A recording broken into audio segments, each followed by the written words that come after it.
Chapter 9.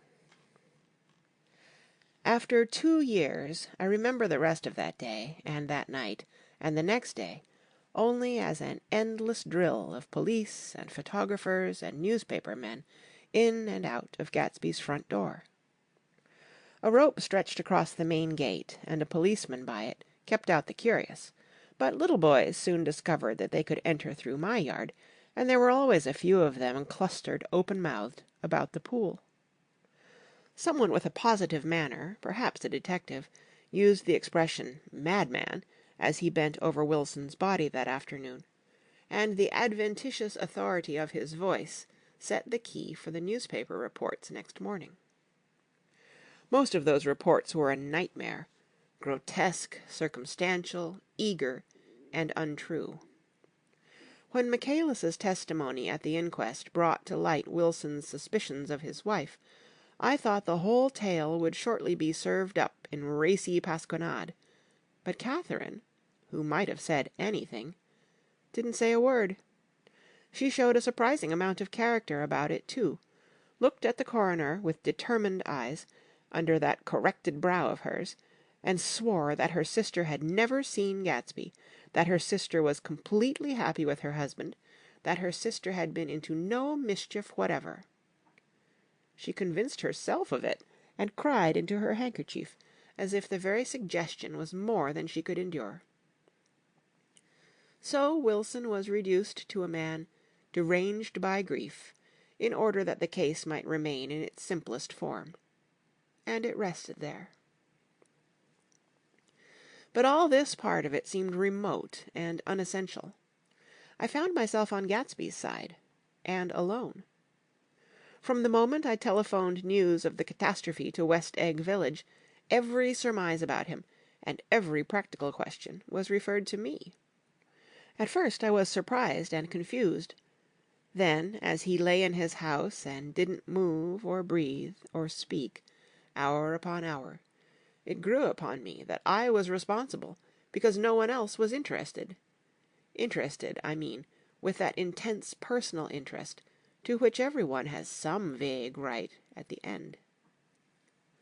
I called up Daisy half an hour after we found him, called her instinctively and without hesitation.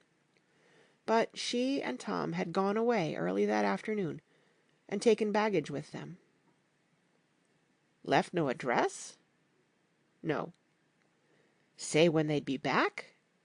No. Any idea where they are? How I could reach them? I don't know. Can't say. I wanted to get somebody for him. I wanted to go into the room where he lay and reassure him. I'll get somebody for you, Gatsby. Don't worry. Just trust me. And I'll get somebody for you. Meyer Wolfsheim's name wasn't in the phone book. The butler gave me his office address on Broadway, and I called information. But by the time I had the number, it was long after 5, and no one answered the phone. Will you ring it again? I've rung them 3 times. It's very important. Sorry, I'm afraid no one's there. I went back to the drawing-room and thought for an instant that they were chance visitors, all these official people who suddenly filled it. But as they drew back the sheet and looked at Gatsby with unmoved eyes, his protest continued in my brain. Look here, old sport, you've got to get somebody for me. You've got to try hard. I can't go through this alone. Someone started to ask me questions, but I broke away, and going upstairs looked hastily through the unlocked parts of his desk. He'd never told me definitely that his parents were dead. But there was nothing, only the picture of Dan Cody, a token of forgotten violence, staring down from the wall. Next morning I sent the butler to New York with a letter to Wolfsheim, which asked for information and urged him to come out on the next train. That request seemed superfluous when I wrote it.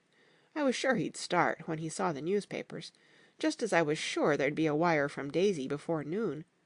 But neither a wire nor Mr. Wolfsheim arrived. No one arrived except more police and photographers and newspaper men. When the butler brought back Wolfsheim's answer, I began to have a feeling of defiance, of scornful solidarity between Gatsby and me, against them all. Dear Mr. Carraway, this has been one of the most terrible shocks of my life to me. I hardly can believe it that it is true at all.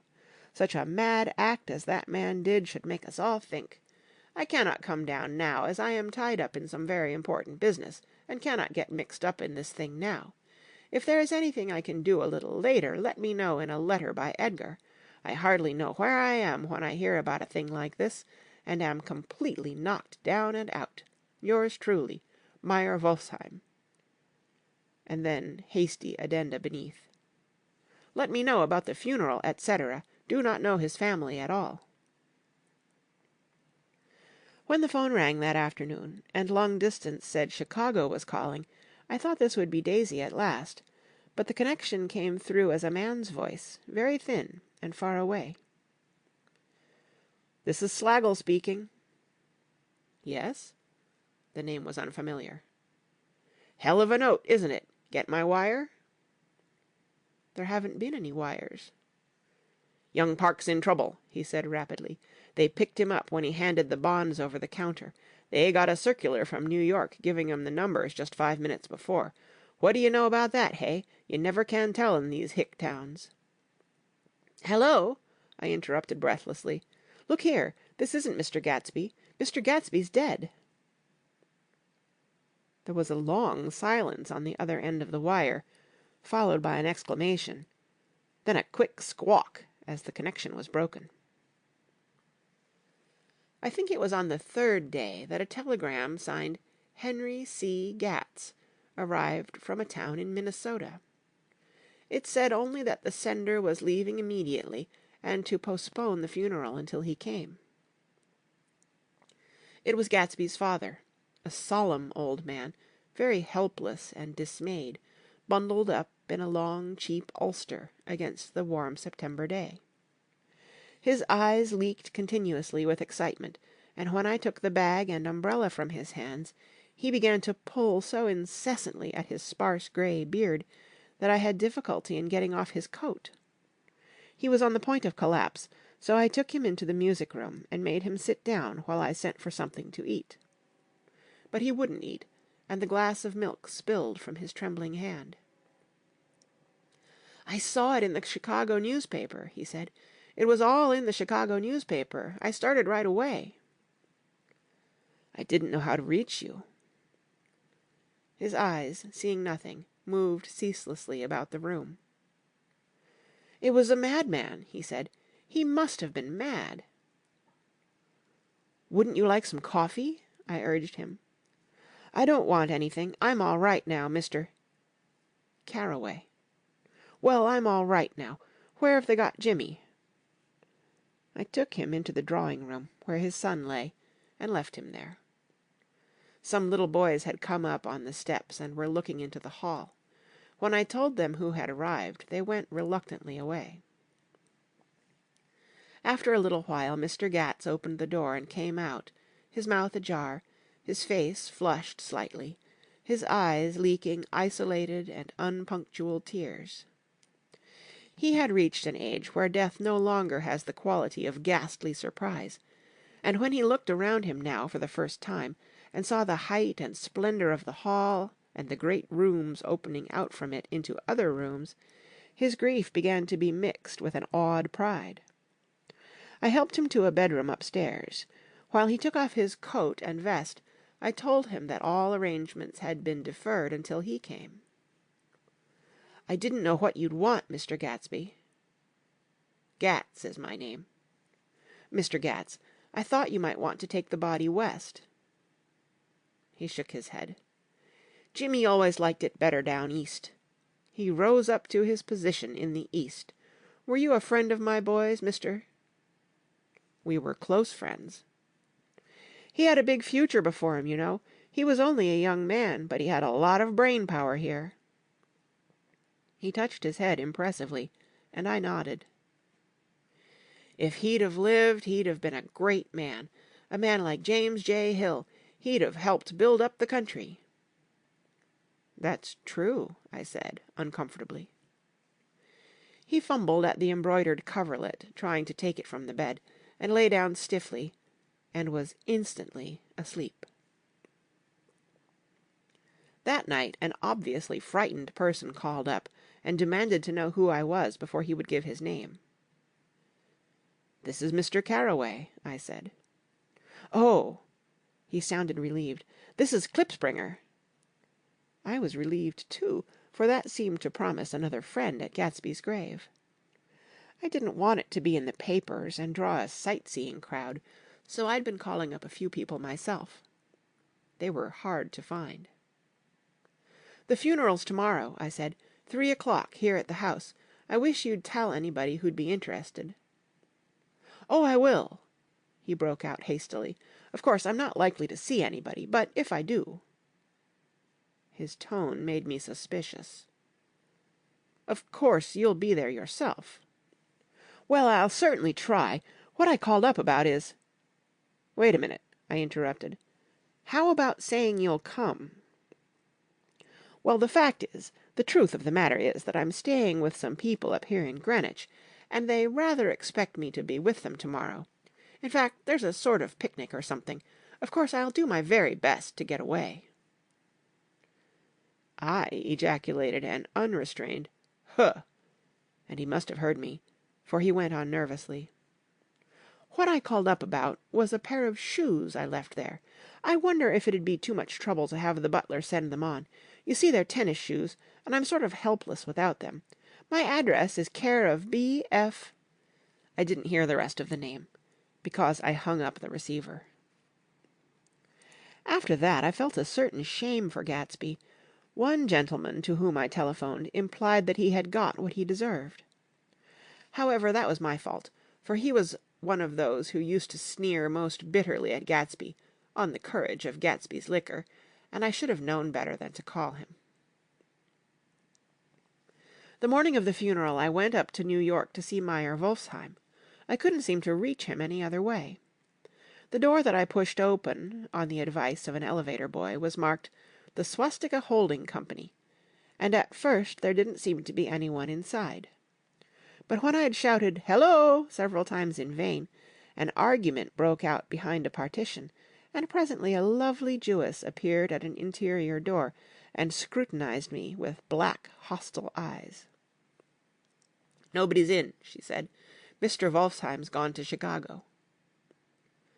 The first part of this was obviously untrue, for someone had begun to whistle "The Rosary" tunelessly inside. "Please say that Mr. Carroway wants to see him." "I can't get him back from Chicago, can I?" At this moment a voice, unmistakably Wolfsheim's, called "Stella!" from the other side of the door.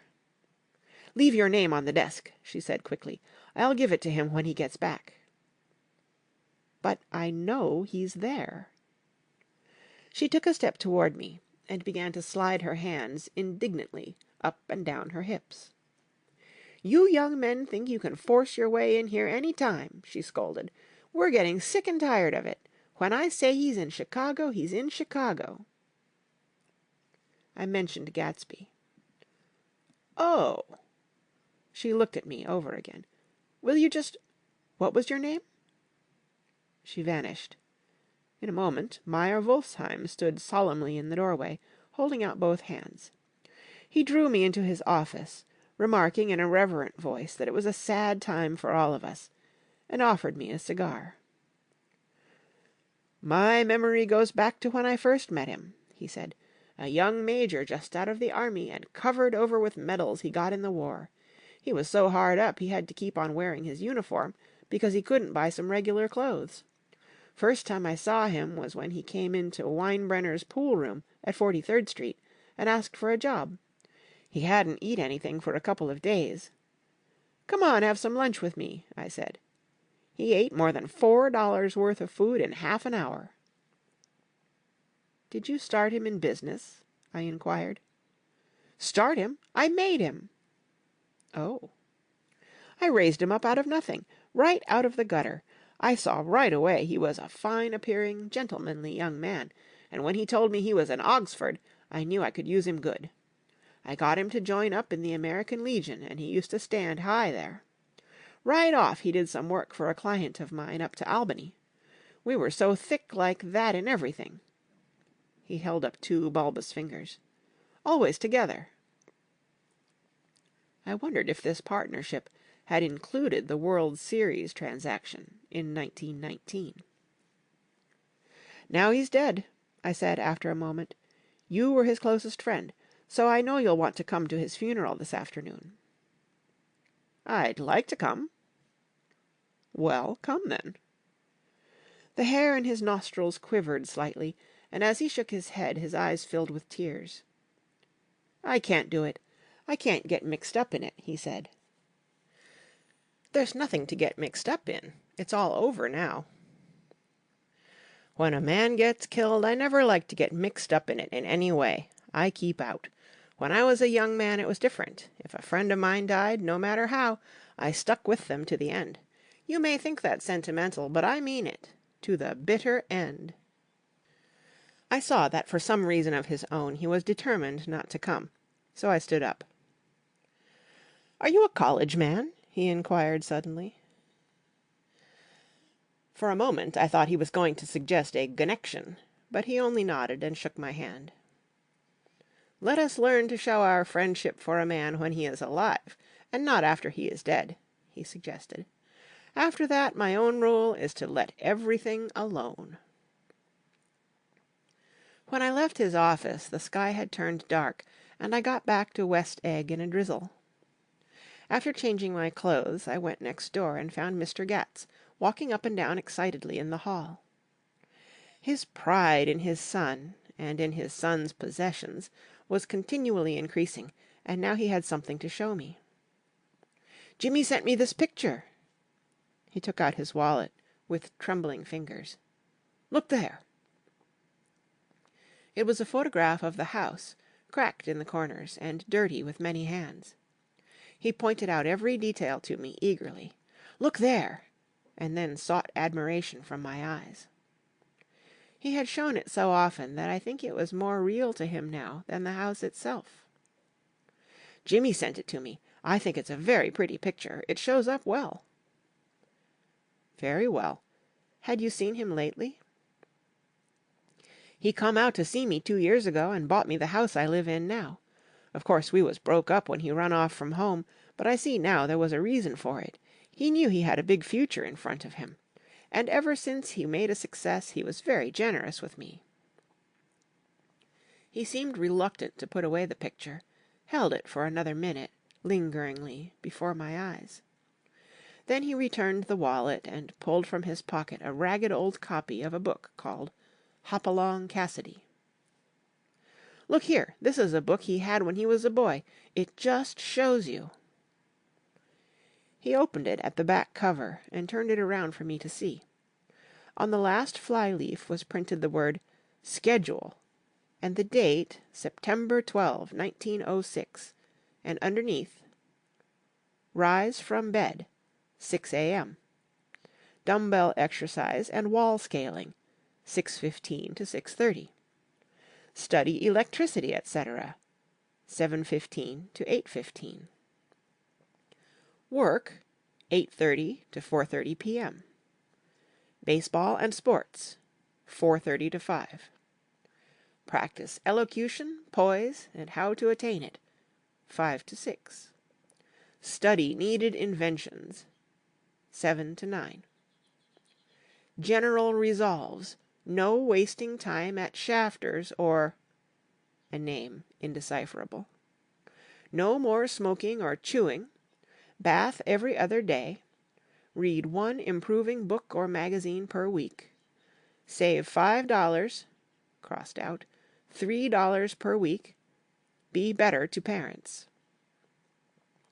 "I come across this book by accident," said the old man. "It just shows you, don't it?" It just shows you. Jimmy was bound to get ahead. He always had some resolves like this or something. Do you notice what he's got about improving his mind? He was always great for that. He told me I et like a hog once, and I beat him for it. He was reluctant to close the book, reading each item aloud, and then looking eagerly at me. I think he rather expected me to copy down the list for my own use. A little before 3, the Lutheran minister arrived from Flushing, and I began to look involuntarily out the windows for other cars. So did Gatsby's father. And as the time passed, and the servants came in and stood waiting in the hall, his eyes began to blink anxiously, and he spoke of the rain in a worried, uncertain way. The minister glanced several times at his watch, so I took him aside and asked him to wait for half an hour. But it wasn't any use. Nobody came. About 5 o'clock, our procession of 3 cars reached the cemetery, and stopped in a thick drizzle beside the gate. First a motor hearse, horribly black and wet. Then Mr. Gats, and the minister and I in the limousine, and a little later 4 or 5 servants and the postman from West Egg in Gatsby's station wagon, all wet to the skin. As we started through the gate into the cemetery, I heard a car stop, and then the sound of someone splashing after us over the soggy ground. I looked around. It was the man with owl-eyed glasses, whom I had found marvelling over Gatsby's books in the library one night, 3 months before. I'd never seen him since then. I don't know how he knew about the funeral, or even his name. The rain poured down his thick glasses, and he took them off and wiped them to see the protecting canvas unrolled from Gatsby's grave. I tried to think about Gatsby then for a moment, but he was already too far away, and I could only remember, without resentment, that Daisy hadn't sent a message or a flower. Dimly I heard someone murmur, "Blessed are the dead that the rain falls on," and then the owl-eyed man said, "Amen to that," in a brave voice. We straggled down quickly through the rain to the cars. Owl Eyes spoke to me by the gate. "I couldn't get to the house," he remarked. Neither could anybody else. "Go on!" He started. "Why, my God, they used to go there by the hundreds!" He took off his glasses and wiped them again, outside and in. "The poor son of a bitch," he said. One of my most vivid memories is of coming back west from prep school, and later from college, at Christmas time.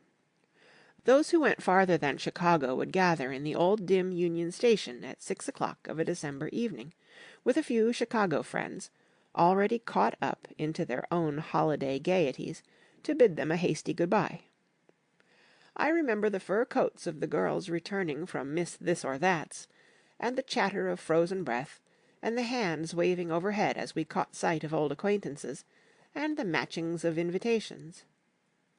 "Are you going to the Ordways? The Herseys? The Schultzes?"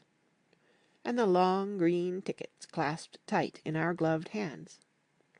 And last the murky yellow cars of the Chicago, Milwaukee, and St. Paul Railroad, looking cheerful as Christmas itself on the tracks beside the gate. When we pulled out into the winter night and the real snow, our snow began to stretch out beside us and twinkle against the windows, and the dim lights of small Wisconsin stations moved by, a sharp, wild brace came suddenly into the air.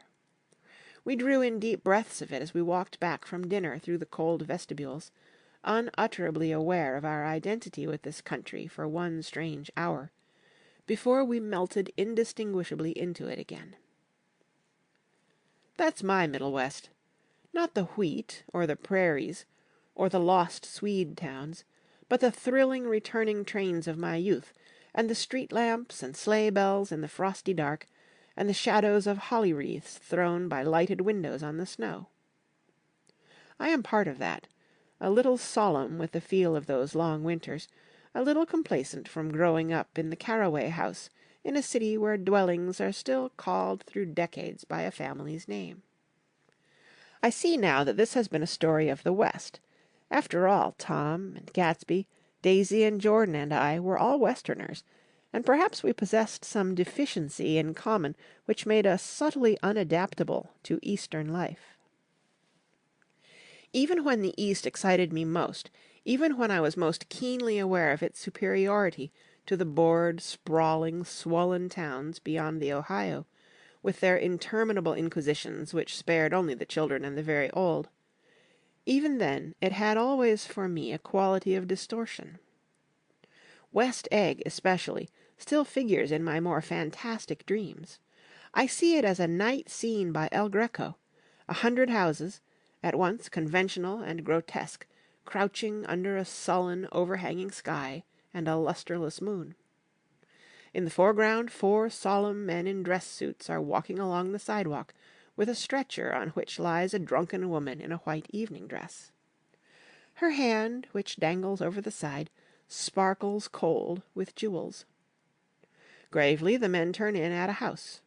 The wrong house. But no one knows the woman's name, and no one cares. After Gatsby's death, the East was haunted for me like that, distorted beyond my eyes' power of correction. So when the blue smoke of brittle leaves was in the air, and the wind blew the wet laundry stiff on the line, I decided to come back home. There was one thing to be done before I left, an awkward, unpleasant thing that perhaps had better have been let alone. But I wanted to leave things in order, and not just trust that obliging and indifferent sea to sweep my refuse away. I saw Jordan Baker, and talked over and around what had happened to us together, and what had happened afterward to me, and she lay perfectly still, listening, in a big chair. She was dressed to play golf, and I remember thinking she looked like a good illustration, her chin raised a little jauntily, her hair the color of an autumn leaf, her face the same brown tint as the fingerless glove on her knee. When I had finished, she told me without comment that she was engaged to another man. I doubted that, though there were several she could have married at a nod of her head, but I pretended to be surprised. For just a minute I wondered if I wasn't making a mistake. Then I thought it all over again quickly, and got up to say good-bye. "Nevertheless, you did throw me over," said Jordan suddenly. "You threw me over on the telephone. I don't give a damn about you now, but it was a new experience for me, and I felt a little dizzy for a while." We shook hands. "Oh, and do you remember," she added, "a conversation we once had about driving a car?" "Why, not exactly." "You said a bad driver was only safe until she met another bad driver. Well, I met another bad driver, didn't I? I mean, it was careless of me to make such a wrong guess. I thought you were rather an honest, straightforward person. I thought it was your secret pride." "I'm 30, I said. "I'm 5 years too old to lie to myself and call it honor." She didn't answer. Angry and half in love with her, and tremendously sorry, I turned away. One afternoon late in October I saw Tom Buchanan. He was walking ahead of me along Fifth Avenue, in his alert, aggressive way, his hands out a little from his body as if to fight off interference, his head moving sharply here and there, adapting itself to his restless eyes. Just as I slowed up to avoid overtaking him, he stopped and began frowning into the windows of a jewelry store. Suddenly he saw me and walked back, holding out his hand. "What's the matter, Nick? Do you object to shaking hands with me?" "Yes. You know what I think of you." "You're crazy, Nick," he said quickly. "Crazy as hell. I don't know what's the matter with you." "Tom," I inquired, "what did you say to Wilson that afternoon?" He stared at me without a word, and I knew I had guessed right about those missing hours. I started to turn away, but he took a step after me and grabbed my arm. "I told him the truth," he said. "He came to the door while we were getting ready to leave, and when I sent down word that we weren't in, he tried to force his way upstairs. He was crazy enough to kill me if I hadn't told him who owned the car. His hand was on a revolver in his pocket every minute he was in the house." He broke off defiantly. "What if I did tell him? That fellow had it coming to him. He threw dust into your eyes just like he did in Daisy's, but he was a tough one. He ran over Myrtle like you'd run over a dog, and never even stopped his car." There was nothing I could say, except the one unutterable fact that it wasn't true. "And if you think I didn't have my share of suffering, look here, when I went to give up that flat and saw that damn box of dog biscuits sitting there on the sideboard, I sat down and cried like a baby. By God, it was awful." I couldn't forgive him or like him, but I saw that what he had done was, to him, entirely justified. It was all very careless and confused. They were careless people, Tom and Daisy. They smashed up things and creatures, and then retreated back into their money, or their vast carelessness, or whatever it was that kept them together, and let other people clean up the mess they had made. I shook hands with him. It seemed silly not to, for I felt suddenly as though I were talking to a child. Then he went into the jewelry store to buy a pearl necklace, or perhaps only a pair of cuff buttons, rid of my provincial squeamishness forever. Gatsby's house was still empty when I left. The grass on his lawn had grown as long as mine. One of the taxi drivers in the village never took a fare past the entrance gate without stopping for a minute and pointing inside.